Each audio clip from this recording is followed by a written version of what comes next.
Hello everyone. तो आज बात करते हैं कि declaration of asset and liability form कैसे फिल करना है।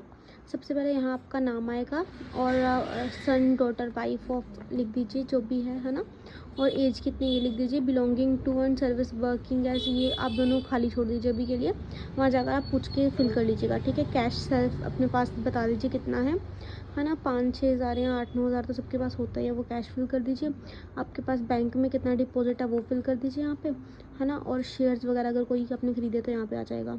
अगर कोई LIC पॉलिसी वगैरह आपके नाम पर है तो आप यहाँ लिख सकते हैं, है ना। पोस्टल सेविंग वगैरह है, मतलब पोस्ट ऑफिस वगैरह में, है ना। अगर व्हीकल आपके नाम पे वो लिख दीजिए। ज्वेलरी अगर आपके पास है कोई, इवन नोज पिन लड़कियों डाली होती है गोल्ड की वगैरह, वो तो यहाँ लिख सकते हैं, है ना। उसके बाद कोई अदर एसेट है आपके पास तो यहाँ लिख सकते हैं। अगर नहीं है तो ये 3 चीज़ें या 2 चीज़ें जिसके पास हैं वो लिखिए, और बाकी में डैश डैश डाल दीजिए। मैं आपको दिखाती हूँ कैसे, ऐसे डैश डैश डैश डाल दीजिए, ठीक है। उसके बाद इमूवेबल एसेट अगर आपके पास नहीं है तो यहाँ भी डैश डैश डाल दीजिए वैसे ही, ठीक है। अगर आपके पास नॉन एग्रीकल्चर लैंड, बिल्डिंग और हाउसेस वगैरह वैसे तो नहीं होंगे, अगर होंगे भी तो यहाँ डाल देना, अगर नहीं होंगे तो सभी जगह डैश डाल देना, ठीक है। उसके बाद लोन कोई अगर है तो वो लिख देना, और कितनी अमाउंट का है वो लिख देना, है ना। अगर नहीं है तो सब जगह डैश डैश ही आ जाएगा, बाकी कुछ नहीं आएगा, है ना।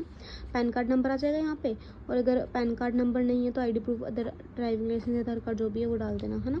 उसके बाद साइन कर देना और अपना नाम लिख देना, बस इसमें यही है। उसके बाद ये आ जाएगी रिपोर्ट आपकी, है ना। यहाँ पे अपना नाम डालना। अभी इसका हमें पता नहीं कि कौन क्या पोस्ट मिलेगी, इसको खाली छोड़ देना। सिग्नेचर करना, अपने ब्लॉक लेटर पर नाम लिख देना। ये सब ऑफिस में जाके भरेंगे तो इसको खाली छोड़ देना, ठीक है। उसके बाद अपना नाम लिखना है ब्लॉक लेटर्स में, फादर का नाम लिखना है, ठीक है। डेट ऑफ बर्थ लिखनी है, एज लिखनी है, रिलीजन लिखना है, नेटिव प्लेस लिखनी है, ठीक है। क्वालिफिकेशन लिख देनी है और लैंग्वेजेस लिखनी है जो आपको पता है उसमें टिक कर देना, ठीक है। अच्छा, रिलेशन बैंक सर्विस में कोई है तो यस, अगर नहीं है तो नो कर दो। एक अपना सिग्नेचर कर दो। 10 से 14 जो है वो ऑफिस के उनके बैंक ऑफिसर के सामने भरने, तो ये छोड़ दो खाली। उसके बाद अगला यहीं पे सेम चीज़ ही आ जाएगी, है ना, सेम। और उसके बाद स्टेटस लिख दो अपना, मैरिटल, सिंगल या मैरिड जो भी है ना।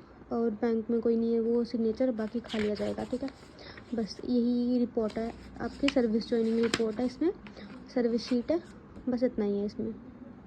उसके बाद मेरे पास ये 3 NPS के फॉर्म है। अगर आप चाहो तो बेसिक डिटेल्स आप अपनी खुद फिल कर सकते हो, नेम वगैरह, बट मैंने कुछ फिल नहीं किया क्योंकि बैंक में जाकर वहाँ जाकर आपका अकाउंट खुल जाएगा, वही खोल देंगे खुद, तो आपको कुछ करने की ज़रूरत नहीं है। बस आप ऐसे ही प्रिंट करवा कर अपने साथ ले चलिए, है ना।